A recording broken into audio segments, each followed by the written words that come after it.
Hello friends, आप सभी का एक बार फिर स्वागत है इस यूट्यूब चैनल में जिसका नाम है स्टडी एट होम। आज हम जो पढ़ने वाले हैं वो है हमारा विषय सब्जेक्ट केमिस्ट्री, रसायन विज्ञान। और जैसे कि अभी हमारा पार्ट नंबर 2 चल रहा है, विलयन या सॉल्यूशन। और आज जो हमारा टॉपिक होगा वो होगा सांद्रता और सांद्रता को व्यक्त करने के विभिन्न प्रकार कि सांद्रता कितने प्रकार से व्यक्त की जाती है। ये इस पार्ट की वीडियो नंबर 2 है, भाग नंबर 2 है। तो स्टार्ट करते हैं हम लोग।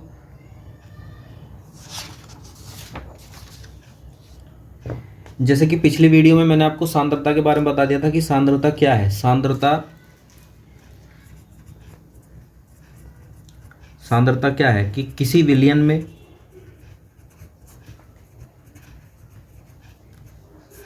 विलयन में उपस्थित विलय और विलायक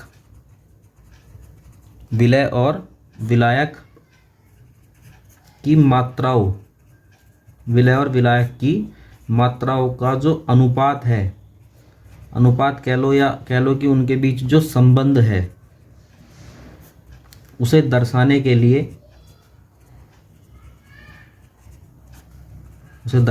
लिए सांद्रता का उपयोग किया जाता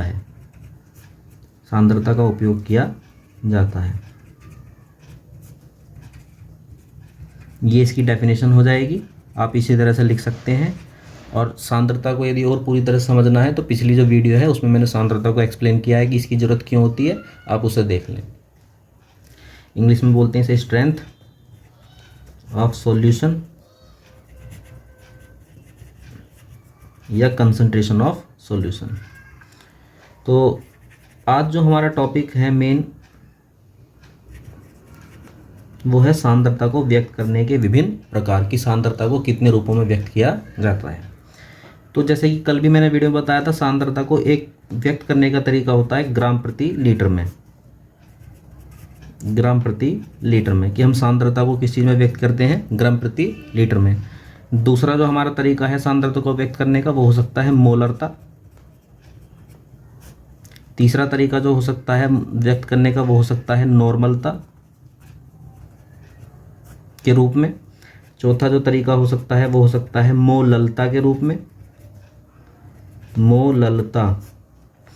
पांचवा जो तरीका हो सकता है वो हो सकता है मोल प्रभाज के रूप में।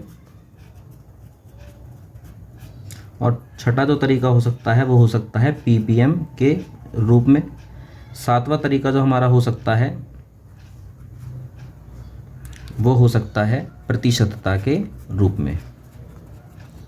तो हम इन्हें एक एक करके समझते हैं। तो हमारी हेडिंग क्या है, सांद्रता को व्यक्त करने के विभिन्न प्रकार, सांद्रता को व्यक्त करने के विभिन्न रूप।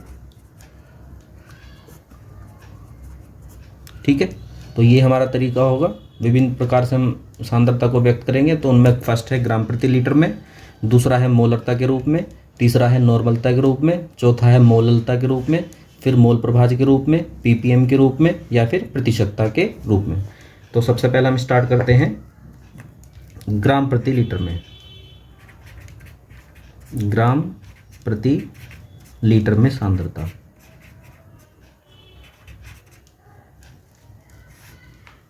हम इसे इस तरीके से भी लिख सकते हैं, ग्राम पर लीटर। ठीक है, इस तरह से भी इसे व्यक्त किया जा सकता है। तो बहुत ही सिंपल है, बहुत ही आसान है। पहले मैं इसकी डेफिनेशन लिख देता हूँ, फिर इसे मैं समझा देता हूँ कि विलयन के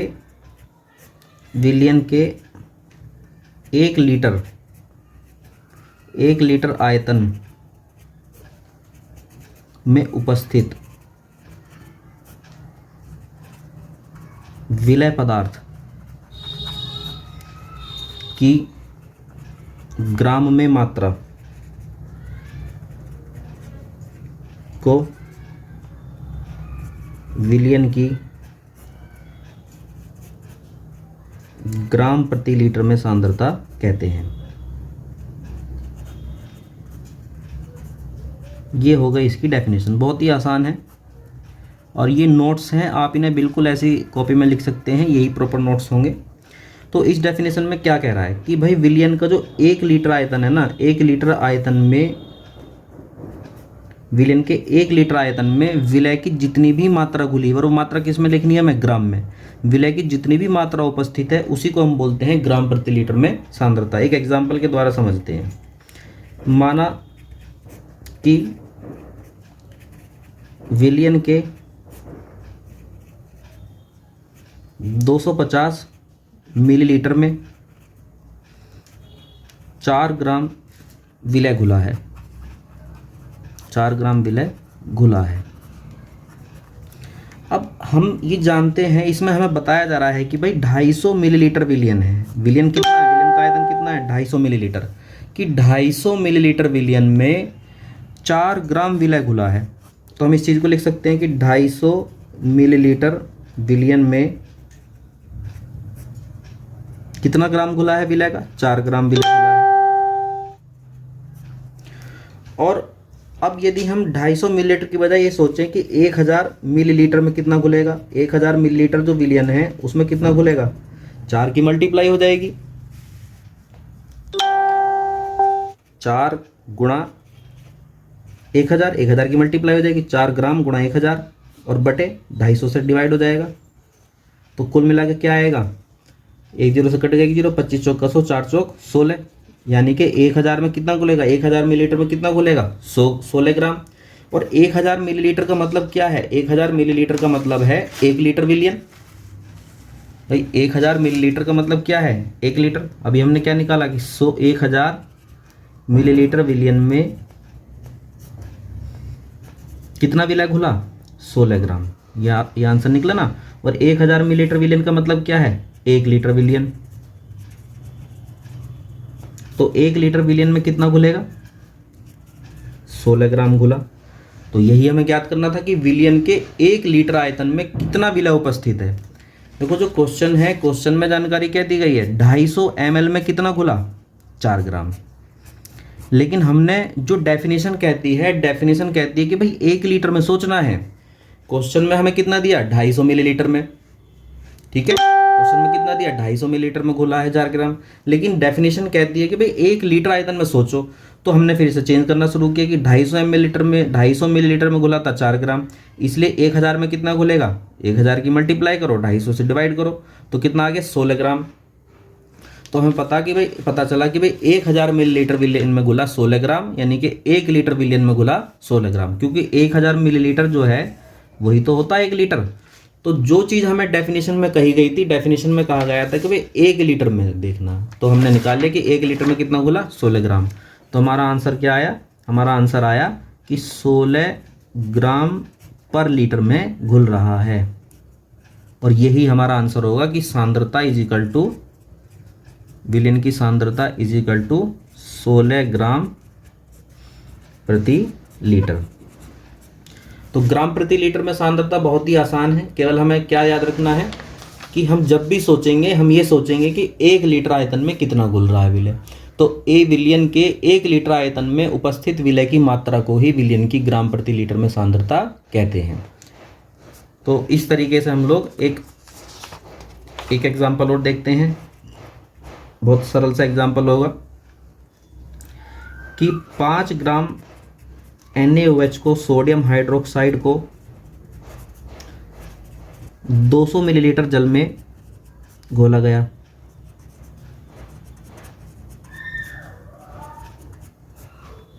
तो हमने पाया कि 200 मिलीलीटर जल में 200 मिलीलीटर विलयन बनाने के लिए कितना घोल रहे हैं, 5 ग्राम घोल रहे हैं। लेकिन हमें परिभाषा के अनुसार कितना विलयन बनाना है, हमें तो 1 लीटर विलयन बनाना, और 1 लीटर का मतलब है 1000 ml। 1000 मिलीलीटर विलयन में कितना घुलेगा, 1000 की मल्टीप्लाई करो, 5 gram multiply 1000 millilitre divided by 200 से डिवाइड हो जाएगा। तो कट के क्या आएगा, 5, 5 गुणा 5 क्या आ गया, 25 ग्राम आ गया। तो 1000 मिलीलीटर विलयन में कितना घुला, 25 ग्राम। और 1000 का मतलब क्या है, 1000 मिलीलीटर का मतलब क्या है, 1 लीटर। तो 1 लीटर में कितना घुला, 25 ग्राम। तो ये जो 25 ग्राम 1 लीटर में घुल रहा है, इसी को हम बोलेंगे सांद्रता इज इक्वल टू 25 ग्राम प्रति लीटर कि भाई सांद्रता इसकी कितनी है, 25 ग्राम प्रति लीटर है। तो एक एग्जाम्पल और हम देखते हैं ताकि बिल्कुल सारी चीज़ें स्पष्ट हो जाएं। मान लीजिए माना कि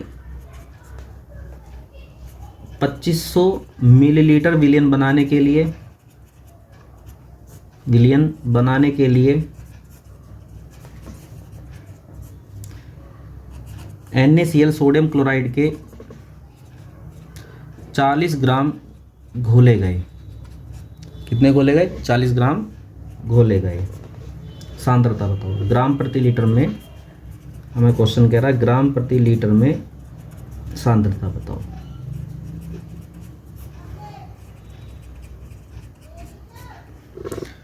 तो हमें क्या है पता है कि 2500 मिलीलीटर विलियन बनाने के लिए तो कितना घोला गया, 40 ग्राम NaCl।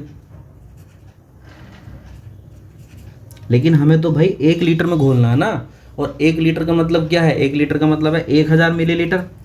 तो 1000 मिलीलीटर में कितना घुलेगा, 1000 की मल्टीप्लाई करो, 40 ग्राम गुणा 1000 और 2500 से डिवाइड करो तो इतने ग्राम घुलेगा।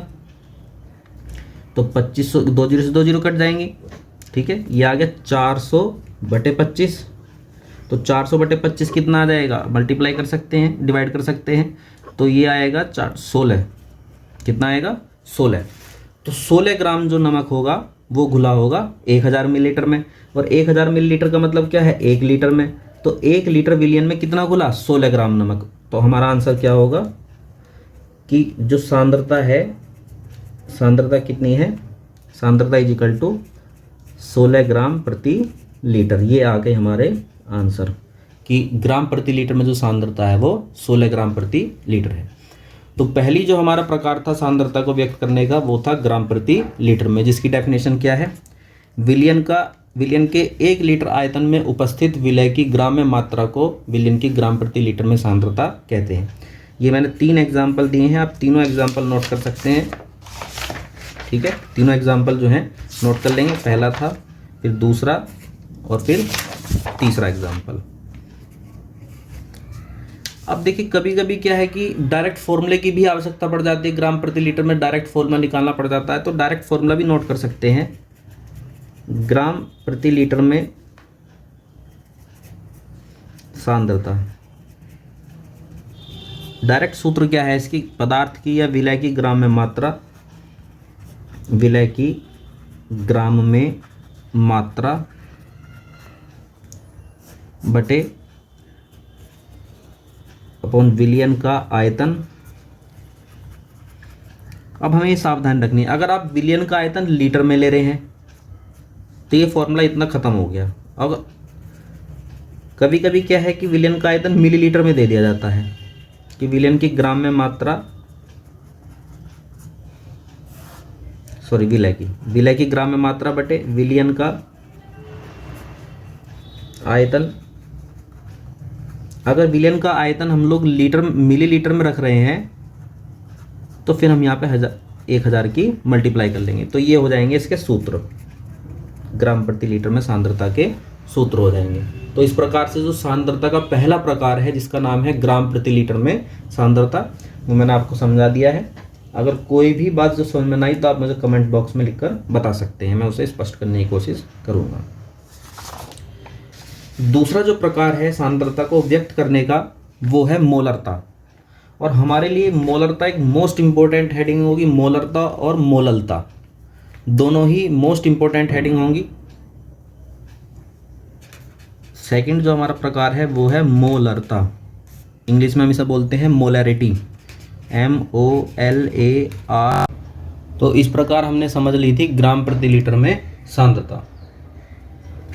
तो अब हम अगला टॉपिक स्टार्ट करते हैं। अब हमारा अगला टॉपिक जो है वो है मोलरता। मोलरता या इंग्लिश में हम इसे कह सकते हैं मोलैरिटी,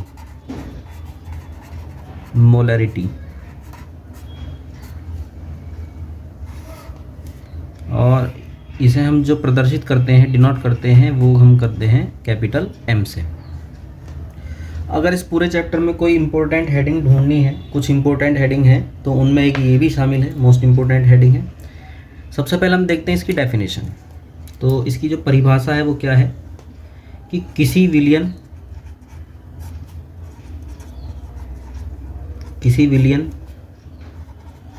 के 1 लीटर आयतन में उपस्थित विलय पदार्थ के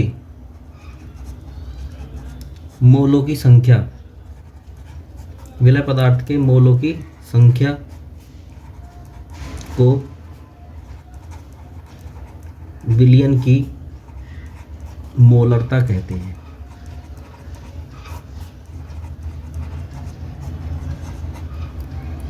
इसे कैपिटल M से प्रदर्शित किया जाता है।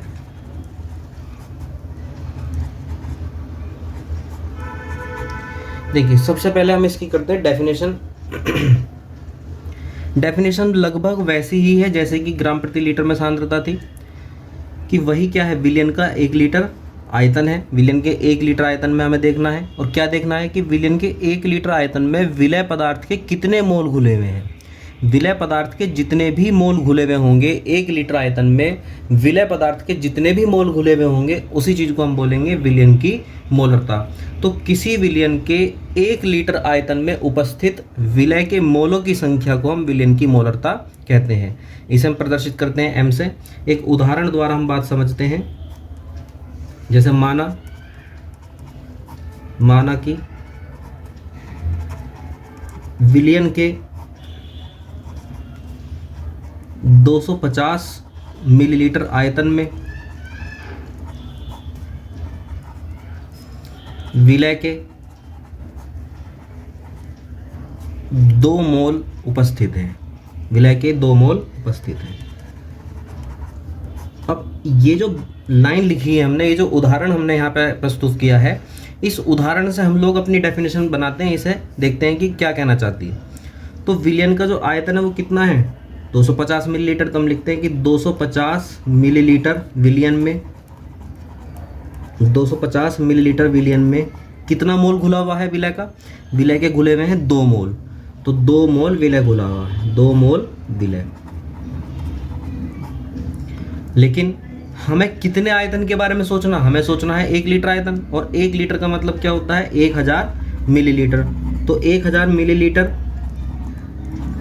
विलयन में कितने मोल घुले होंगे, 1000 की मल्टीप्लाई करेंगे, 2 मोल गुणा 1000 मिलीलीटर, और 250 से क्या हो जाएगा, डिवाइड हो जाएगा। तो 250 ml से क्या हो गया, डिवाइड हो जाएगा। तो 250 से जब हम 1000 को डिवाइड करेंगे तो क्या आएगा, 4, और 4 की गुणा 2 में करेंगे क्या आ जाएगा, 8 मोल। तो 1000 मिलीलीटर में कितने घुले, 8 मोल, और 1000 मिलीलीटर का मतलब क्या होता है, 1 लीटर। तो हमने डेफिनेशन में जो हमसे बात कही गई थी वो बात हमने स्थापित की है कि विलयन के 1 लीटर आयतन में विलय के जितने मोल घुले हुए हैं उसी को हम क्या बोलेंगे, मोलरता। तो विलयन के 1 लीटर आयतन में हमने कितने मोल पाए हैं, 8 मोल पाए हैं। कि विलयन के 1 लीटर आयतन में विलय के 8 मोल घुले हुए हैं, तो हम बोलेंगे कि विलयन की जो मोलरता है, विलयन की मोलरता इज इक्वल टू कितनी आई है, 8। इस तरीके से हम इसका आंसर बता सकते हैं। एक उदाहरण और देखते हैं।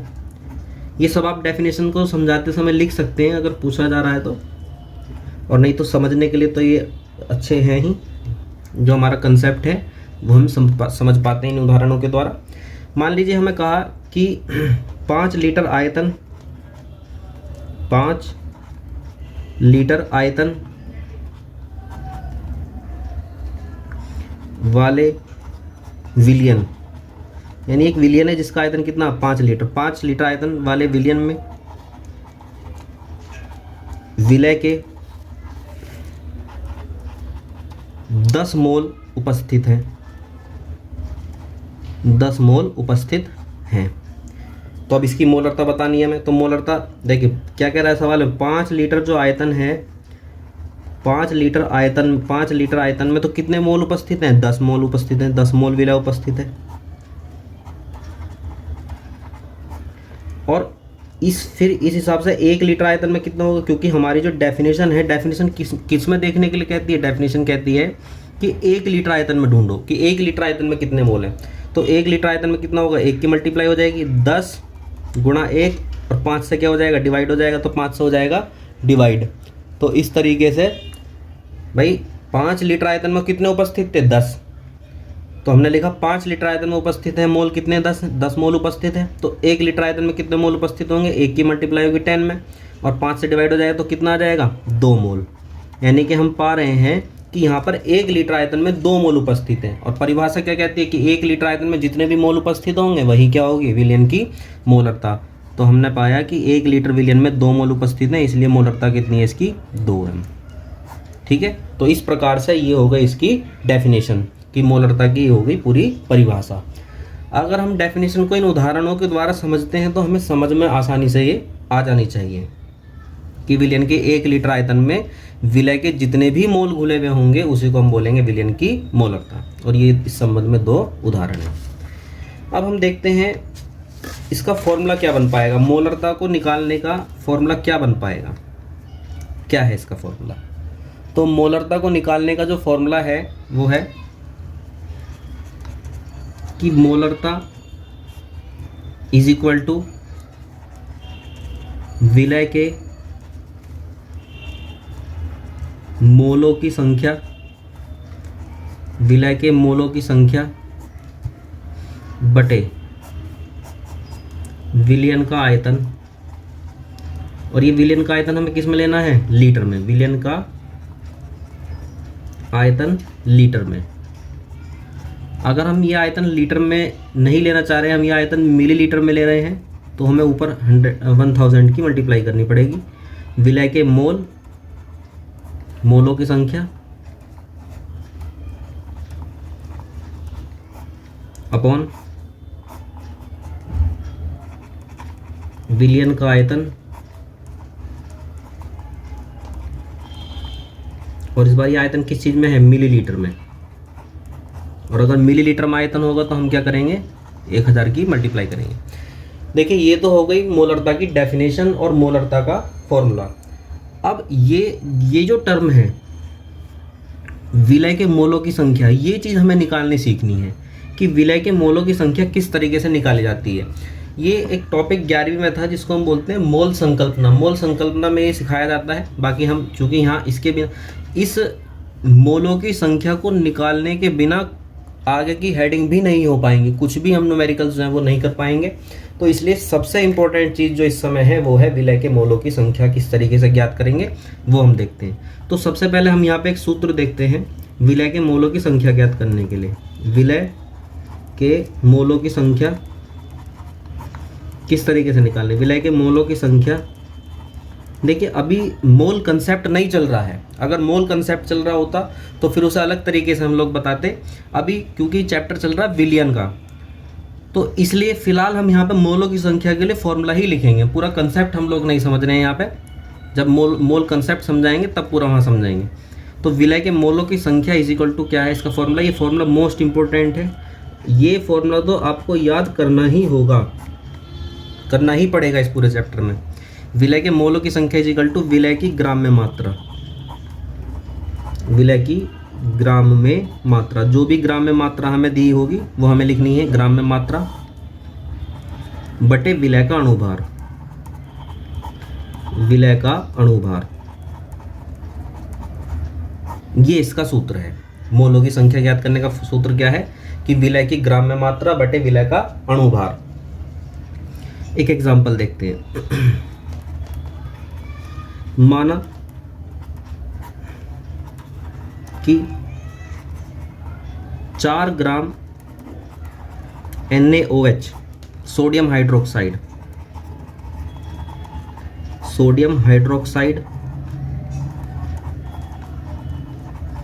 4 ग्राम NaOH 100 मिलीलीटर जल में घुला है। 100 मिलीलीटर जल में घुला है। विलयन की मोलरता ज्ञात कीजिए, मोलरता बताइए,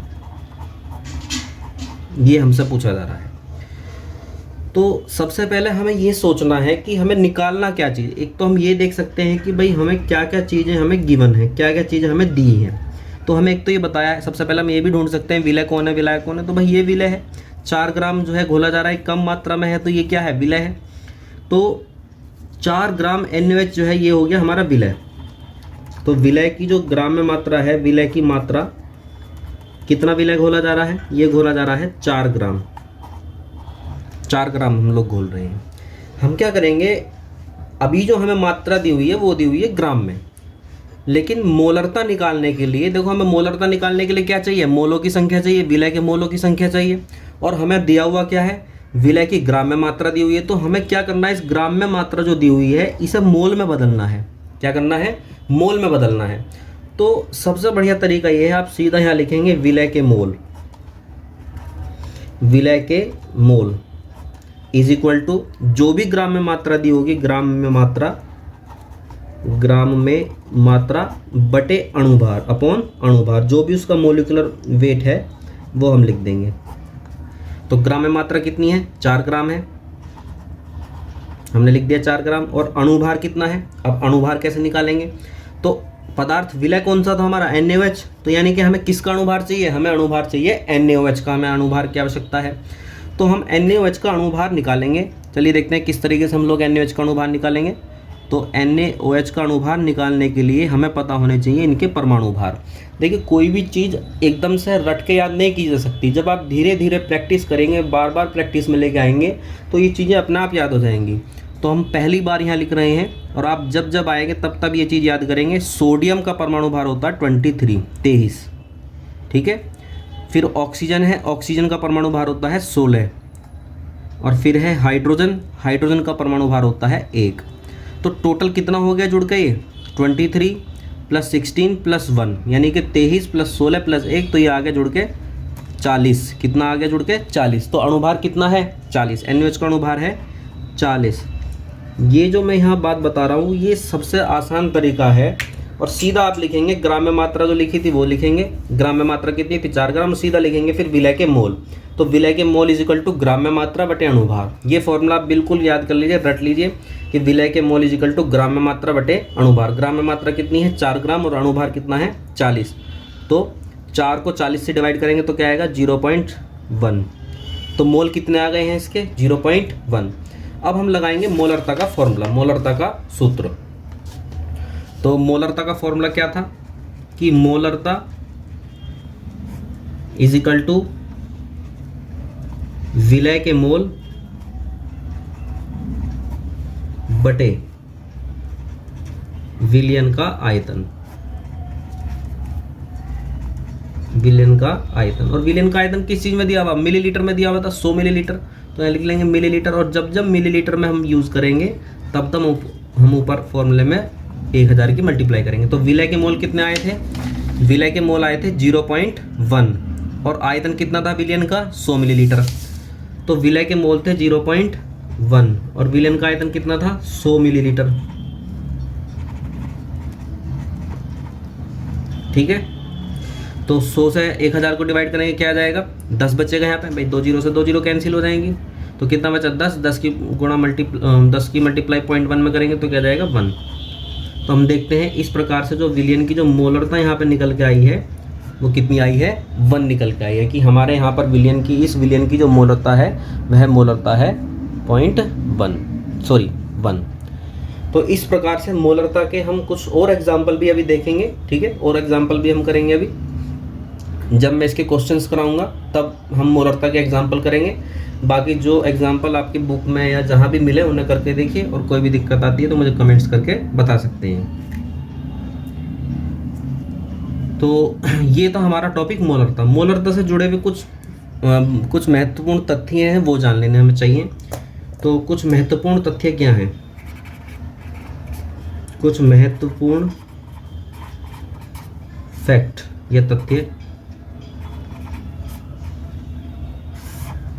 पहला तो फैक्ट ये है कि यदि किसी विलयन की मोलरता 1 होती है, ठीक है, कितनी है, 1 होती है, तब उस विलयन को मोलर विलयन कहा जाता है। मोलर विलयन कहा जाता है। यानी कि यदि किसी विलयन की मोलरता कितनी आएगी, 1 होगी, 1 मोलरता होगी, ठीक है, उसकी मोलरता हमने कैलकुलेट की, जैसे यही पिछला एग्जांपल था, पिछले एग्जांपल में विलयन की मोलरता कितनी आई थी, 1। तो यदि किसी विलयन की मोलरता 1 आती है तो उस विलयन को हम क्या बोलेंगे, मोलर विलयन बोलेंगे, ठीक है, क्या बोलेंगे उसे, मोलर विलयन। और यदि किसी विलयन की मोलरता, यदि किसी विलयन की मोलरता 1/10 है तो उस विलयन को डेसी मोलर विलयन बोलेंगे। तो उस विलयन को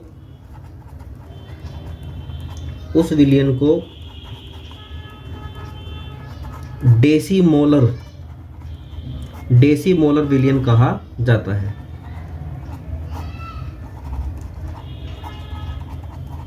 ठीक है, तो ये हो गया पहला तथ्य। दूसरी चीज क्या है, दूसरी जो बात है वो ये है कि जब विलयन का तापमान परिवर्तित किया जाता है, जब विलयन का तापमान परिवर्तित किया जाता है, विलयन का तापमान परिवर्तित किया जाता है तो विलयन की मोलरता भी परिवर्तित हो जाती है। विलयन की मोलरता परिवर्तित हो जाती है। ठीक है, अगर हम किसी विलयन का तापमान चेंज करेंगे तो तापमान चेंज करने पे क्या होगा, विलयन की मोलरता जो होगी वो क्या होगी, चेंज हो जाएगी। तो क्यों हो जाएगी चेंज, वो हमें देखना है कि विलयन की मोलरता क्यों चेंज हो जाएगी। तो देखिए, मोलरता का जो फॉर्मूला था, मोलरता का जो सूत्र था वो क्या था, मोलरता का सूत्र था कि मोलरता इज इक्वल टू विलय के मोल जो भी उसमें उपस्थित हैं, विलय के मोल बटे विलयन का आयतन, विलयन का आयतन लीटर में। तो जब हम टेम्परेचर चेंज करते हैं, विलयन का तापमान बढ़ाया जाता है, तो तापमान बढ़ाने पर क्या होता है, विलयन फैलता है, उसके आयतन में वृद्धि होती है। अब मोलरता का जो फॉर्मूला उसमें क्या लिखा, विलय के मोल बटे विलयन का आयतन। और टेम्परेचर चेंज करने पर, टेम्परेचर में परिवर्तन करने पर विलयन का आयतन क्या हो जाएगा, परिवर्तित हो जाएगा। तो विलयन का चूंकि आयतन परिवर्तित हो जाएगा, तो आयतन परिवर्तित होने के कारण विलयन की मोलरता भी परिवर्तित हो जाएगी। तो ये एक इम्पोर्टेंट फैक्ट है, ठीक है, कि विलयन का तापमान जब परिवर्तित किया जाता है तो तापमान परिवर्तित करने पर विलयन की मोलरता भी परिवर्तित हो जाती है। क्यों, क्योंकि मोलरता का फॉर्मूला क्या है, विलय के मोल बटे विलयन का आयतन लीटर में। और टेम्परेचर चेंज करने पर विलयन का जो आयतन है वो परिवर्तित होता है, और विलयन का चूंकि आयतन परिवर्तित हो जाएगा तो इसलिए मोलरता का मान भी परिवर्तित हो जाएगा। तो इस तरीके से ये जो टॉपिक था हमारा, ये था विलयन की मोलरता। अब हम देखते हैं इसी से संबंधित एक जुड़ा हुआ पॉइंट है, वो क्या है, वो है कि जो विलयन की मोलरता और ग्राम प्रति लीटर में सांद्रता है, ग्राम प्रति लीटर में सांद्रता, पिछले टॉपिक में हमने पढ़ाया था ग्राम प्रति लीटर में सांद्रता यदि हमें दी हुई है, ग्राम प्रति लीटर में सांद्रता को मोलरता में परिवर्तित करना,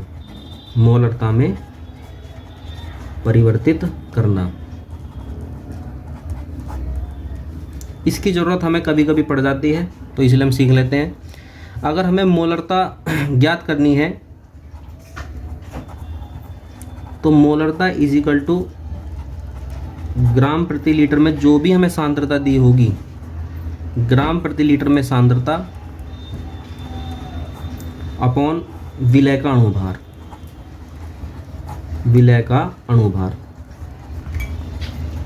इस तरीके से हम लोग चेंज कर सकते हैं कि अगर हमें मोलरता हमें ग्राम प्रति लीटर में सांद्रता दी है और हमें मोलरता ज्ञात करनी है, तो जो भी विलय का अणुभार होगा उसे हम डिवाइड कर देंगे उससे। जैसे कि एग्जांपल के तौर पे माना कि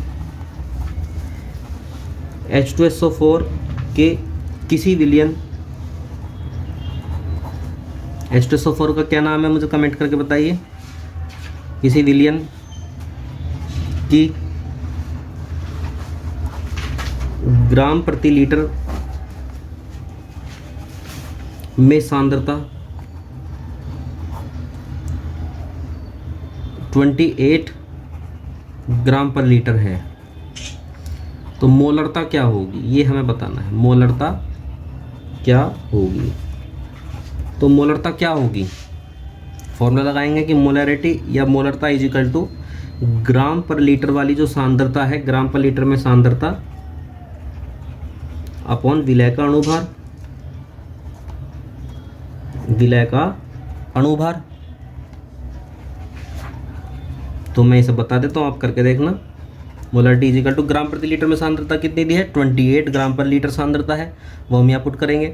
और विलय का अणुभार H2SO4 विलय है, भाई इसी का तो विलयन है, तो विलय कौन हो गया, H2SO4। तो इसका अणुभार हमें मालूम करना है। अब अणुभार कैसे निकालेंगे, देखिए मैंने बताया है कि आप याद नहीं कर सकते कुछ भी, लगातार प्रैक्टिस करेंगे तब ही हम लोग जो है वो कर पाएंगे। तो H2SO4 का अणुभार मैं निकाल दे रहा हूँ, किस तरीके से हम लोग निकालेंगे H2SO4 का अणुभार। तो H2SO4 हाइड्रोजन का परमाणु भार मैंने कितना बताया था, 1, और कितने हाइड्रोजन है, 2, तो 1 गुणा 2। सल्फर का कितना होता है, 32, आज के बाद याद रखेंगे, सल्फर का होता है 32, और ऑक्सीजन का कितना होता है, 16, और कितनी परमाणु है ऑक्सीजन के, 16, 4, तो 1 गुणा 2 2 ही आ जाएगा, 32 ये है ही, और 16 चौका 64 ही होगा। तो ये सब जोड़ के जो कितने हो जाएंगे, 2 + 32 = 34, 34 और प्लस 64 = आगे 98। तो H2SO4 का अणुभार कितना है, 98 ग्राम में मात्रा थी 28 और अणुभार आया इसका 98। आप इसे सॉल्व कर लीजिए और जो भी आएगा वो आ जाएगी इसकी मोलरता। इस तरीके से ये हम ग्राम प्रति लीटर वाली जो सांद्रता है उसे मोलरता में भी परिवर्तित कर सकते हैं, या अगर मोलरता दी है तो हम ग्राम प्रति लीटर में सांद्रता भी निकाल सकते हैं। इस प्रकार से ये जो हमारा टॉपिक था, ये था हमारा टॉपिक मोलरता का, जो कि हो चुका है लगभग समाप्त। और जब इसके न्यूमेरिकल कराएंगे तो न्यूमेरिकल में जो भी इसके सवाल होंगे हम इसके सवाल बता देंगे। ये जो मैंने जिस तरीके से लिखा है आप ठीक इसी तरीके से लिखते हुए इनके नोट्स बना सकते हैं। इसी तरीके से ये लिखे हुए हैं, बाकी इनके नोट्स जो हैं वो PDF में डिस्क्रिप्शन के रूप में आपको दे दिए जाएंगे, वहाँ से लिखना चाहे, वहाँ से नोट करना चाहें तो वहाँ से कर लेना।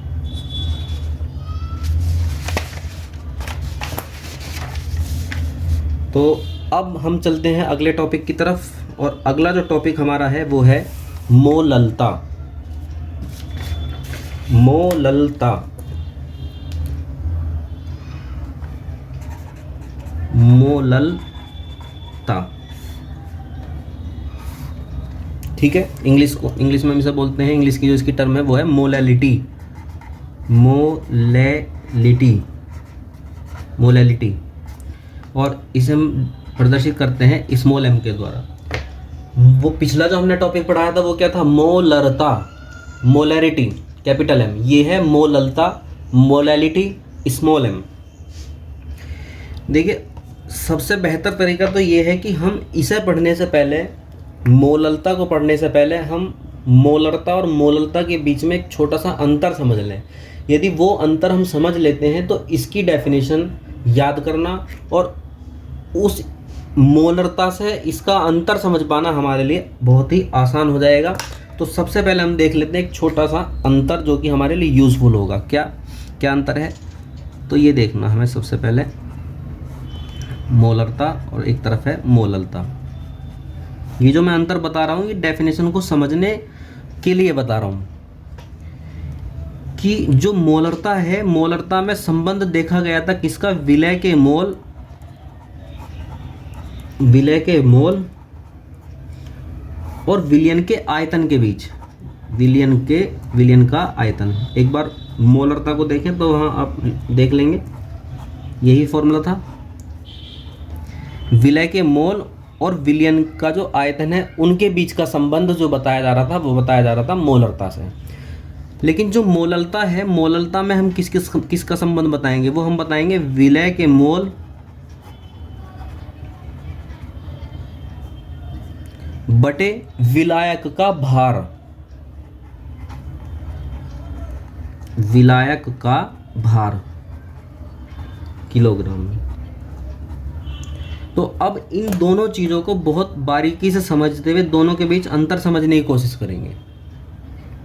यहाँ भी विलय के मोल थे और यहाँ भी क्या है, विलय के मोल ही हैं। अंतर कहाँ है? यहाँ किसके साथ देखा जा रहा था? विलयन। यहाँ विलयन नहीं है, यहाँ क्या है? विलायक। और दूसरा जो अंतर है वो क्या है? यहाँ था विलयन का आयतन, यहाँ आयतन नहीं है, यहाँ क्या है? विलायक का द्रव्यमान या विलायक का भार है। ठीक है, यानी कि जब मोलरता की बात आई थी तो मोलरता में हमने क्या पढ़ा था कि विलयन के 1 लीटर आयतन में उपस्थित विलय के मोलों की संख्या को मोलरता कहा जाता है। यहाँ क्या पढ़ेंगे? विलायक के 1 किलोग्राम भार, विलायक के 1 किलोग्राम भार में उपस्थित विलय के मोलों की संख्या को विलयन की मोललता कहा जाता है। तो अंतर समझ गए होंगे। उसी हिसाब से हम लोग जो है इसका डेफिनेशन भी हम लोग बना पाएंगे। तो डेफिनेशन क्या है मोललता की? कि विलायक के, ठीक है, यहाँ क्या चीज़ है? विलायक। और मोलरता जो थी, मोलरता में क्या था? विलयन। और यहाँ क्या है? विलायक। तो विलायक के 1 किलोग्राम द्रव्यमान में, 1 किलोग्राम द्रव्यमान में उपस्थित विलय के मोलों की संख्या, विलय के मोलों की संख्या को विलयन की मोललता कहते हैं। विलयन की मोललता कहते हैं। इसे स्मॉल m से प्रदर्शित किया जाता है। ठीक है, तो दोनों के बीच में अंतर भी समझ में आ गया होगा। और मोललता की जो डेफिनेशन है उसको पढ़ते हुए आपका ध्यान भी इस ओर गया होगा कि हम क्या लिख रहे हैं। याद ना होने का एक सबसे बड़ा कारण तो यही है कि हम लोगों का ध्यान ही नहीं होता लिखने में कि हम लिख क्या रहे हैं। तो वो ध्यान बना रहे इसलिए मैंने पहले ये डिफरेंस बताया है कि मोलरता में क्या था? विलयन था, और विलयन का भी क्या था? आयतन। जबकि मोललता में क्या है? विलायक है, और विलायक का भी क्या है? भार। तो इसी हिसाब से इसकी डेफिनेशन हो जाएगी। लेकिन डेफिनेशन तो इतनी आसान है कि याद करने की ज़रूरत भी नहीं पड़ेगी, आप यहीं से बना सकते हैं। विलयन के 1 लीटर आयतन में उपस्थित विलय के मोलों की संख्या को विलयन की मोलरता कहा जाता है। इसकी क्या होगी? विलायक के 1 किलोग्राम द्रव्यमान में उपस्थित विलय के मोलों की संख्या को विलयन की मोललता कहा जाता है। इसे स्मॉल m से प्रदर्शित करते हैं। और इसका जो सूत्र हो गया, सूत्र क्या होगा इसका? कि मोललता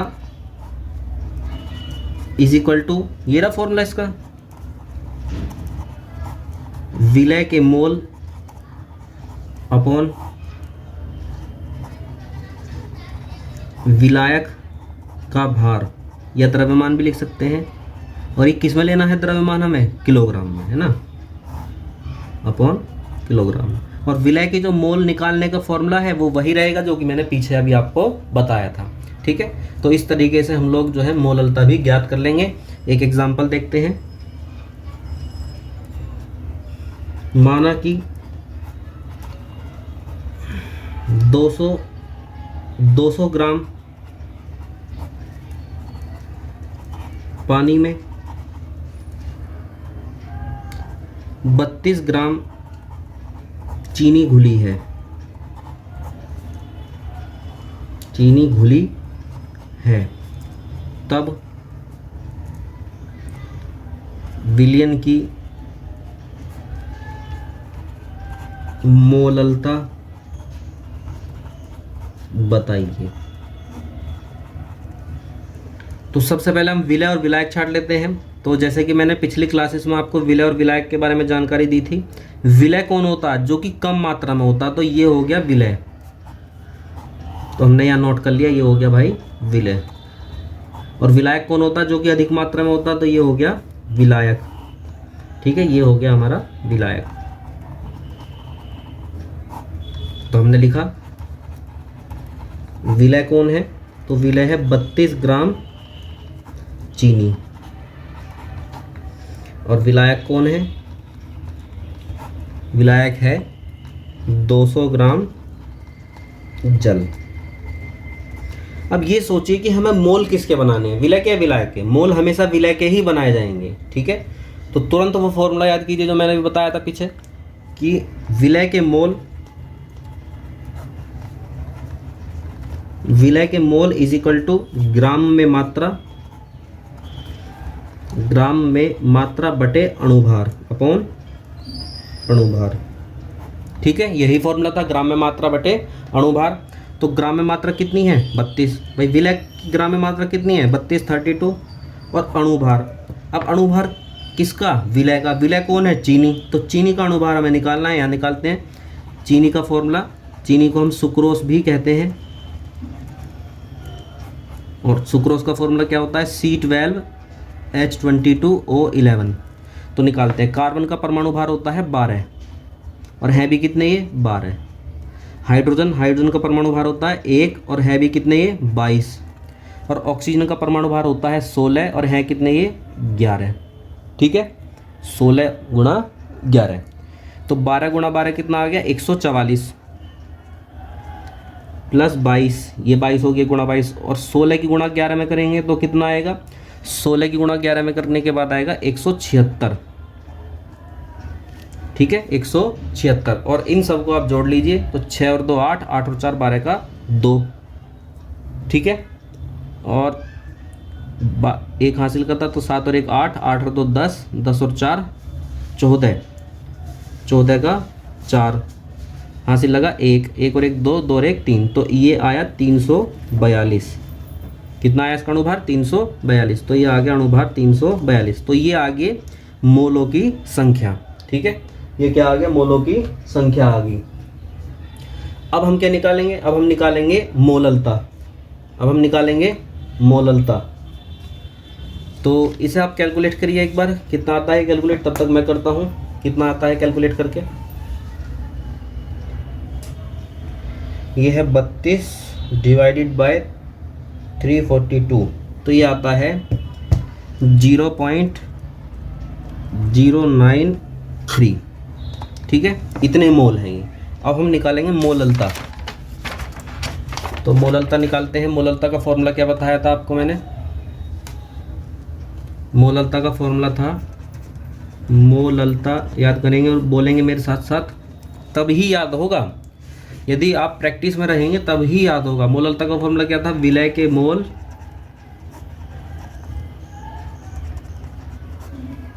बटे विलायक, विलयन नहीं है यहाँ पे, विलायक का द्रव्यमान। और ये द्रव्यमान भी किस में होना चाहिए, किलोग्राम में। ठीक है, तो विलय के मोल कितना है, 0.093। अब विलायक का द्रव्यमान हमें सोचना है। तो विलायक का जो द्रव्यमान है, देखिए विलायक था 200 ग्राम, तो ग्राम को किलोग्राम में बदलने के लिए क्या करते हैं, हम सभी जानते ही हैं, 1000 से डिवाइड कर देते हैं और ये बन जाता है फिर किलोग्राम में। यानी कि आ गया 1/5 किलोग्राम, है ना। तो 1/5 किलोग्राम। तो हमने यहाँ रखा 1/5, तो ये 5 पहुँच जाएगा ऊपर। तो 0.093 इंटू 5 आप मल्टीप्लाई कीजिए इसकी, और आंसर जो है बताइए कमेंट में कितना आता है, मुझे कमेंट करके बताइए। तो इस प्रकार ये जो टॉपिक था हमारा, ये था मोललता का। फ्रेंड्स, एक क्वेश्चन बहुत ही ज़्यादा पेपर में आता है, बार बार पूछा जाता है, वो है मोलरता व मोललता में अंतर। मोललता में अंतर 1 नंबर का ये क्वेश्चन कभी भी पेपर में पूछ लिया जाता है। ठीक है, जहाँ भी आप पढ़ेंगे, जहाँ भी आप टेस्ट वगैरह देंगे, वहाँ भी ये क्वेश्चन आपको बार बार करने के लिए मिलेगा। तो सबसे बढ़िया तरीका इसका ये है कि आप एक लाइन खींचिए बीच में, और एक तरफ लिखिए मोलरता, और एक तरफ लिखिए मोललता। ठीक है, और सबसे पहले दोनों की डेफिनेशन लिख दीजिए यहाँ पे कि मोलरता की जो डेफिनेशन थी वो क्या बताई थी मैंने आपको, वो लिखिए यहाँ पे। और मोलरता की जो डेफिनेशन थी वो क्या थी, वो लिखिए यहाँ पे। मोलरता की डेफिनेशन क्या थी कि विलयन के 1 लीटर आयतन में उपस्थित विलय के मोलों की संख्या को मोलरता कहा जाता है। इसकी डेफिनेशन क्या बताई थी, विलायक के 1 किलोग्राम भार में उपस्थित विलय के मोलों की संख्या को विलयन की मोललता कहा जाता है। दूसरा अंतर ये बता दीजिए कि इसे कैपिटल M से प्रदर्शित किया जाता है और इसे स्मॉल m से प्रदर्शित किया जाता है।